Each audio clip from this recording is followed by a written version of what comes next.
भारत में नदियों को माता का दर्जा दिया जाता है, इनकी पूजा अर्चना की जाती है। लेकिन कुछ नदियां ऐसी भी हैं जिन्हें शापित माना गया है, यहाँ तक कि उनकी पूजा अर्चना शास्त्रों में भी की गई है।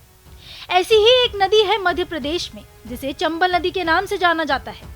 इंदौर के महू से निकलकर राजस्थान, मध्य प्रदेश और उत्तर प्रदेश तक लगभग 965 किलोमीटर तक बहने वाली चंबल नदी कई रहस्यों और कहानियों से घिरी है। इस नदी के किनारे रहने वाले लोग भी इसमें स्नान करने से कतराते हैं। कभी चंबल नदी का किनारा खूंखार डाकुओं का ठिकाना था, लेकिन क्यों चंबल नदी में स्नान करना पाप माना गया है? क्यों चंबल नदी की नहीं की जाती है पूजा? चलिए जानते हैं। कभी इस नदी को चर्मवती के नाम से जाना जाता था। हिंदू धर्म के महाग्रंथ महाभारत में चंबल का उल्लेख चर्मवती के नाम से किया गया है। महाकाव्य महाभारत के अनुसार प्राचीन काल में एक राजा हुआ करते थे, जिनका नाम रंतिदेव था। रंतिदेव ने देवताओं को मनाने के लिए चर्मवती के किनारे पर एक यज्ञ का आयोजन किया था। यज्ञ को पूरा करने के लिए ऋषि मुनियों के कहने पर हजारों जानवरों की बलि दी गई। उनके रक्त को इस जगह पर बहा दिया गया। इसके बाद रक्त ने नदी का आकार ले लिया। इसी नदी को चंबल नदी कहा गया। यही कारण है कि चंबल नदी को अपवित्र माना जाता है और इसलिए इस नदी की पूजा नहीं की जाती है।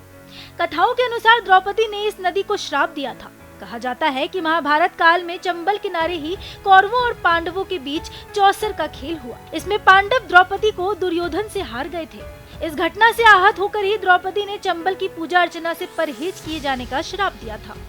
इसके कारण लोग इस नदी की पूजा नहीं करते। चंबल नदी से जुड़ी एक और कहानी है। जब श्रवण कुमार अपने अंधे पिता शांतनु और अंधी माता ज्ञानवंती को लेकर जा रहे थे, तो रास्ते से गुजरते समय उन्हें चंबल नदी मिली।